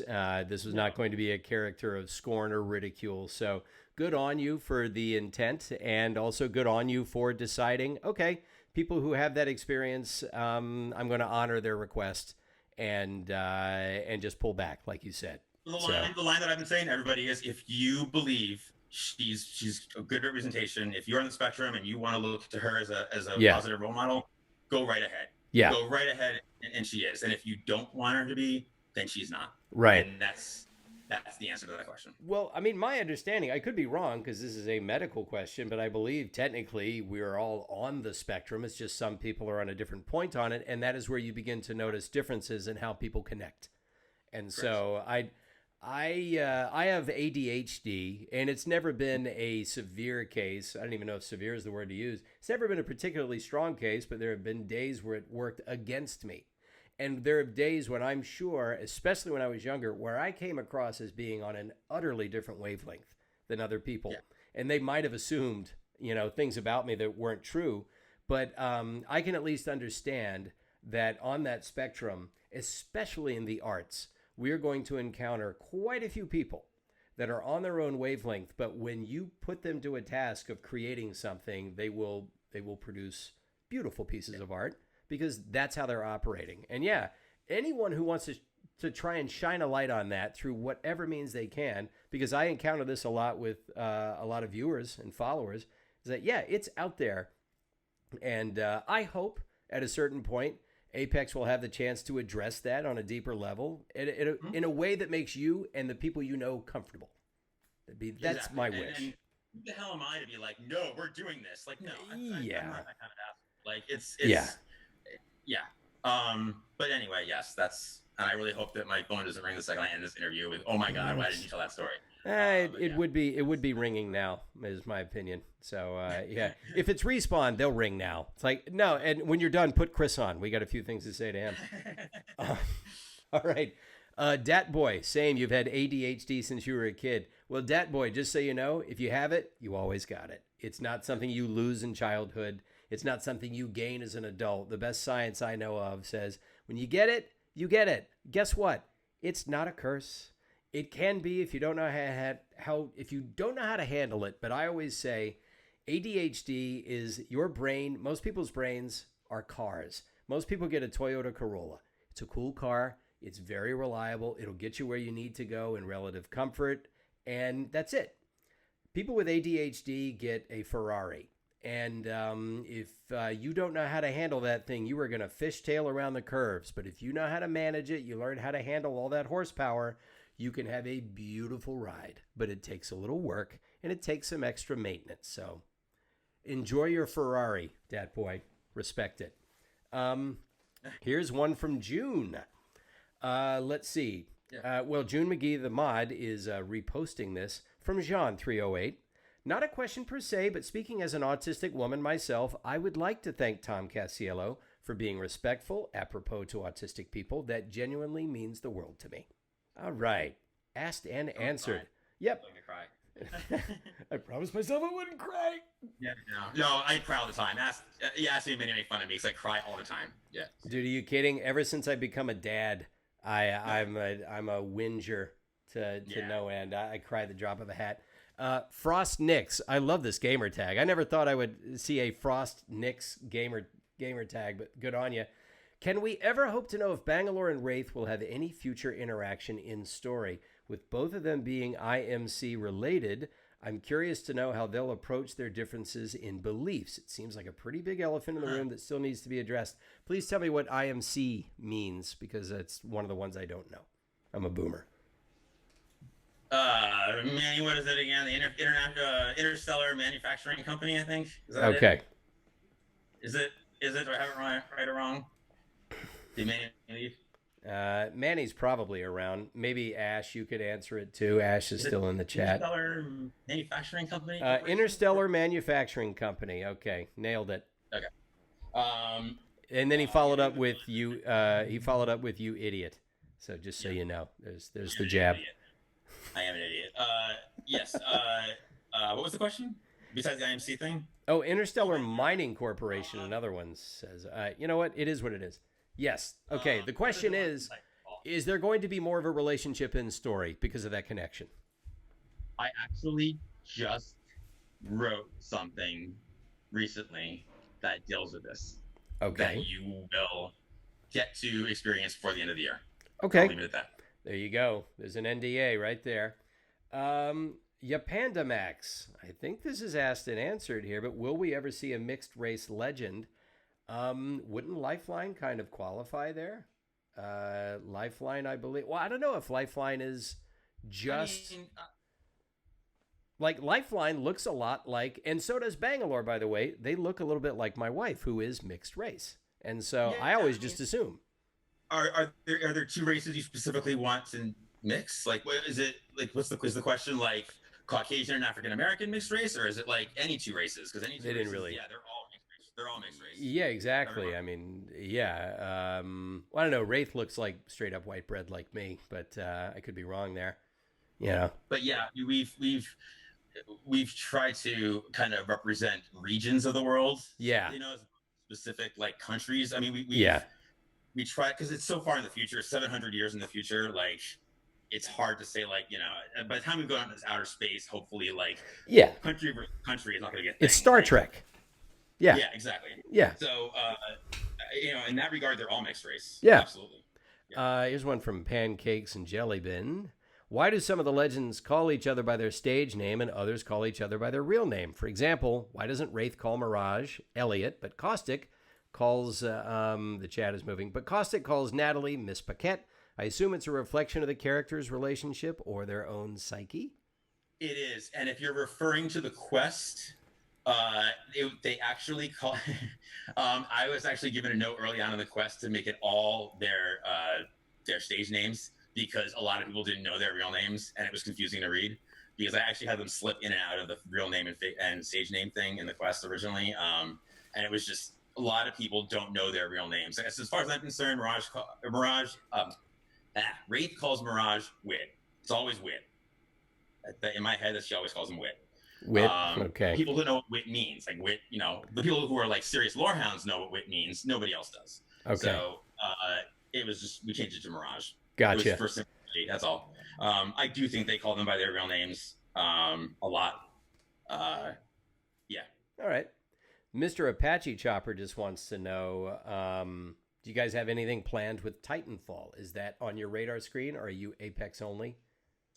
I mean, Titanfall, it's the same universe. So, like, there's always kind of Titanfall-ish stuff in the back of our minds. Like, we're always talking about, do we want to pull this character or do this thing or whatever? Like, it always kind of comes and goes in the conversation. Like, it's never really gone. Right.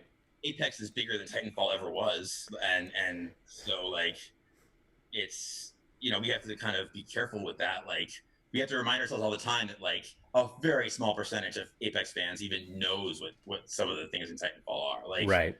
Like, yeah. Here's an interesting one. It's always on our radar. Okay. It's always on our radar.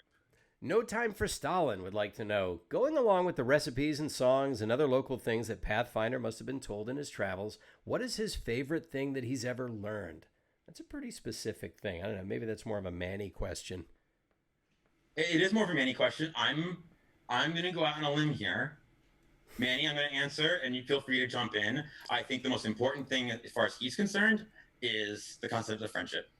Ah, it certainly, it certainly factors into his processing more than anything else. Yeah, the concept of friendship is the most important thing if you were to ask him. Okay. Next to his creators. Next to who is, yeah, exactly. Agent Manny wants to know who's your favorite Apex writer. You know, so you know, that's I wouldn't answer that if I were you, but I'm trying to think of something clever and witty, and I can't think of anything clever and witty. So it's not Tom Casiello, obviously. No, it's definitely not. No.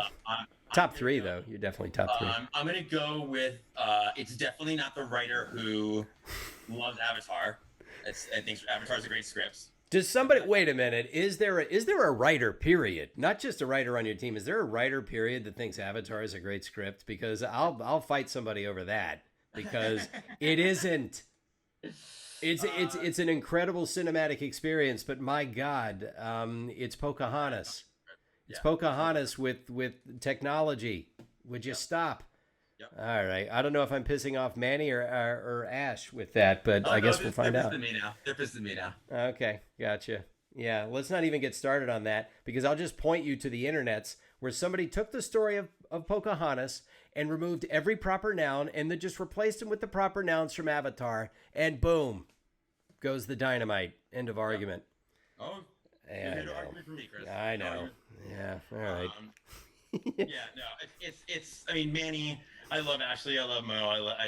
Manny has been my guiding light through all of this. I didn't know anything about video games except for the games I played, and he kind of took me under his wing with no ego or attitude at all, and handed me the keys to the kingdom and just guided me and taught me everything. And I'm so grateful that I learned under him. So Yes. By the way, I assume people knew that we're talking about James Cameron's Avatar, not the Avatar that is currently on Netflix. oh yeah, Which, not yeah, last Airbender. No, yeah. yeah. Thine Pluto is asking, or Thine Pluto, will the quests or story stay in Apex so that if you want to reread or experience it in the future, you can, or will it disappear? I don't know the answer to this. The quest thing was something that we are experimenting with, and I have no idea what it's going to be, Okay. or if they're going to stick around, or if you're going to be able to read it. I don't know. Those are decisions above my pay grade, so I have no idea. Gotcha. Okay. Here's one from Julia Kids 12, also a Korean tag, which I'm not able to read. Just seeing Hyun Kim, I really appreciate Respawn giving Crypto a really proper Korean name. Not many people can do that. Awesome. And we went to, many of our animators are Korean, and we relied on them so much, and still rely on them so much for things like names and cultural things and language, and yeah, we go to them all the time. Okay. Yeah. Here's one from Neen11. Will we ever learn more about Gibby's boyfriend? I love the motorcycle gun charm, but would be interested in learning more about his backstory. You will. This is something that wasn't made into a very big deal. A lot of people did not talk about this. I found out third or fourth hand that the Gibraltar character is gay.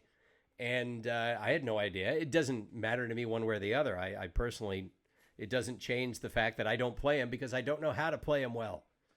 I suck at Gibraltar. I suck at the whole game, but, Gibraltar, I just don't understand his abilities well. Yeah, Gibraltar's funny because, I'll never forget this. It was like the third week on the job, and I made a comment to Manny that we should have a gay character, and he was like, "We have a gay character," and I'm like, "We do?" And he's like, "Yeah, Gibraltar," and I'm like, "Gibraltar's gay?" Like, I had no idea. Yeah. And it was, it's literally one word in his bio. He references the boyfriend. He says boyfriend in bio. We don't even use the word gay. Right. And that was, I think Manny and I both wanted a character who was not their biggest talking point was that they were gay. Like, we didn't want that at all. Well, yeah, and I guess that's the whole point is that, well, what does gay look like? Well, there's the Gay Pride Parade, which is a very specific reason for looking the way it does. It's the chance to, let your freak flag fly, as they say. But my God, the guy in the cubicle next to you, does he look gay? Well, he just might happen to go home to his husband. So the whole point is that does it matter? I mean, the one criticism I hear, and I don't think it's I'm preaching to the choir, but I don't think it's really an appropriate criticism, is why are they making all these characters different? This one's trans, this one's gay, or all the characters this and that. It's like, look, if they want to represent a cross-section of society, this is the way they're choosing to do it. So, yeah, I understand some people get put off because I've seen this. I understand if you've ever had to deal with this or you feel like addressing it. Is there a reason why you guys decided definitively say, yes, this one is gay, this one is not? We all know people, I know people in my world who are gay, straight, bisexual, non-binary. Like there are people who have people in my world who have mental disabilities, emotional disabilities. Like, there are people in the world who we wanted this to look like your world. And I don't know anybody who can definitively say that every single person they know in their life is heterosexual and has no issues whatsoever, in terms of emotional or mental or physical. Our world are populated with these people. Why aren't our video games? It should look like real life. And so this is real life. It's not, we don't have a checklist. We're not checking these off of the boxes or anything. It's just, no, I'll do that for you. Don't worry. Yeah. Like we're just looking at these characters and going, does it make sense for this character to be this? Like, Yeah. and what I love about Respawn is that they said from the very beginning, like, if you've got a problem with it, we don't care. Like, Right. we don't care. Like, that if you don't want to play our game because you have a problem with gay people, you have a problem with non-binary people, don't play our game. Yeah. We don't miss it. It's fine. Like, Yeah. like it's they took a stand and said, like, these are people who are real and who exist in real life, and why shouldn't they have representation? And I applaud that. I think it's amazing. Yeah. Well, I look at it this way. If you're somebody who doesn't know anyone who is gay or non-binary or bisexual or has mental issues they're dealing with in your life, if you know no one like that, either all your friends are lying to you or you really need to get out more. And I know it's a pandemic, but maybe you should FaceTime with some different people. Absolutely. And chances are it's the former. Chances are somebody's just not being honest with you, or maybe they're not being honest with you because they know that you're the type of asshole who can't handle that information. And they just figured, you know what? When so-and-so grows up a little bit more, I'll let it out. Don't be that asshole. Yeah. I thought about this earlier today. Willie Nelson said it best. Say, what's your philosophy of life? He said, don't be an asshole.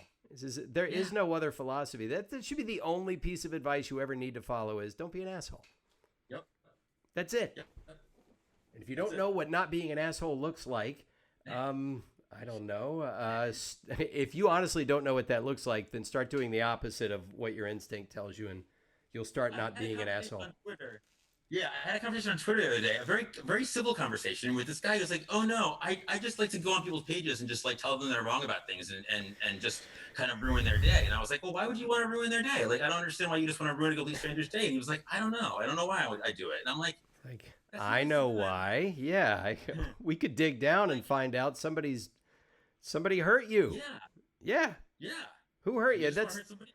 Yeah, it really, most of these questions boil down to when you see somebody acting like that, and myself included, if I ever act that way, the best question to ask, you never get a straight answer, but is, who hurt you? Who hurt you? Because that's what you're doing. You're expressing your pain, and you haven't dealt with it yet. That's all. You got hurt. So, yeah. Here's one. I'm going to have to scroll up for it. Here it is. Frost Nix again. Can we get more info into what Bangalore does as a musician? I didn't know Bangalore was a musician. So, and this came about because we were it's so funny. We were I can't tell this story either.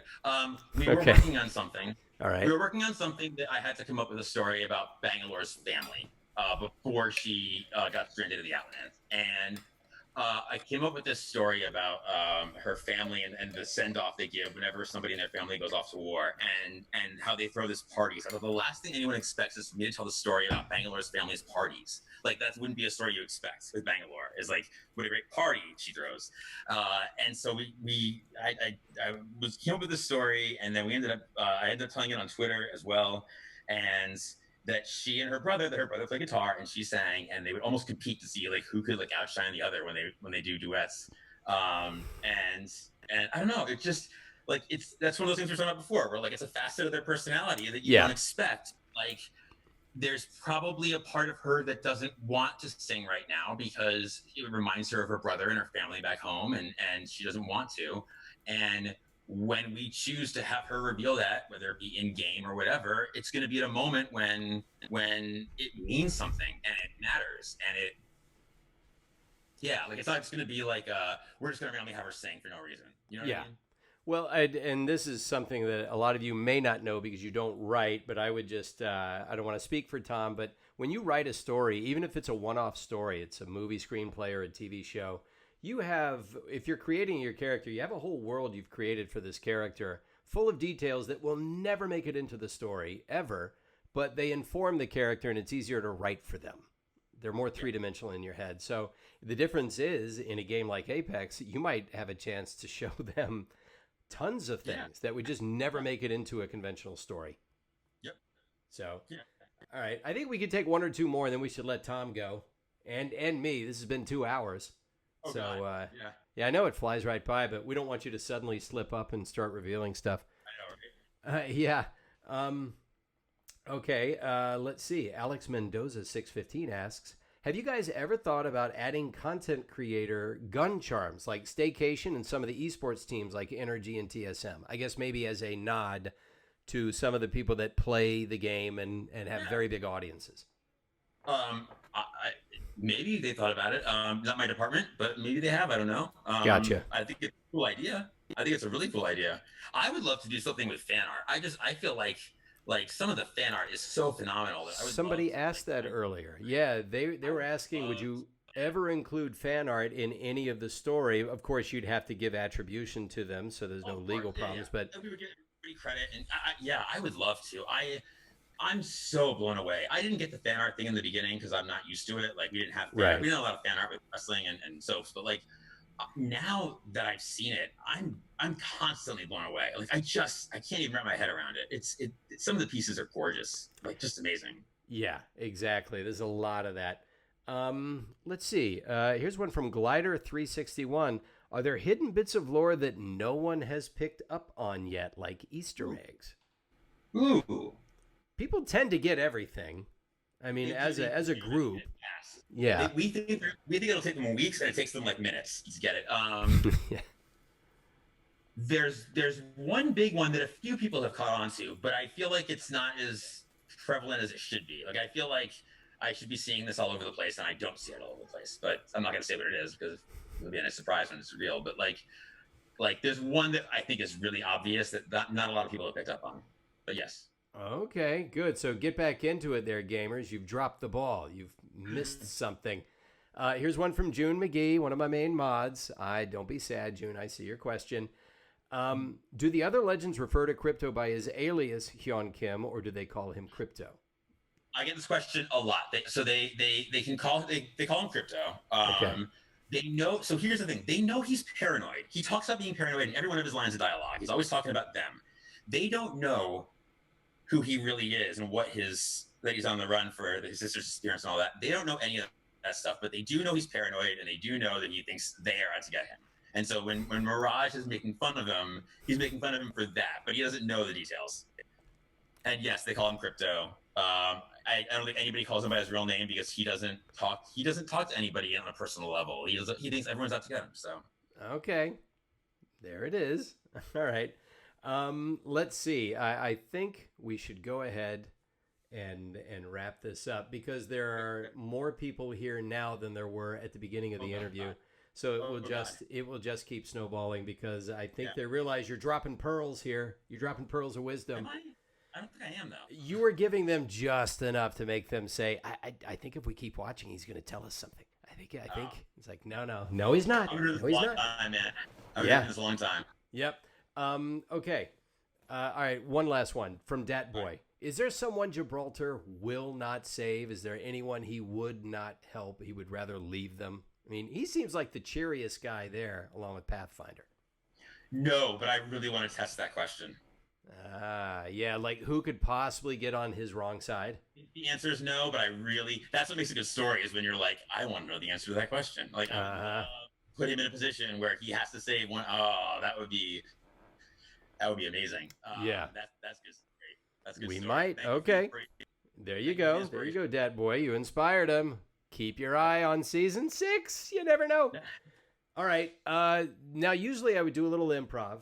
And this is usually if I have an actor on. But in your case, as a writer, is there anything you want Pathfinder to say that I've never covered in a recording session that you'd like me to say now? It could be a shout out to your friend, to you. It could be about anything.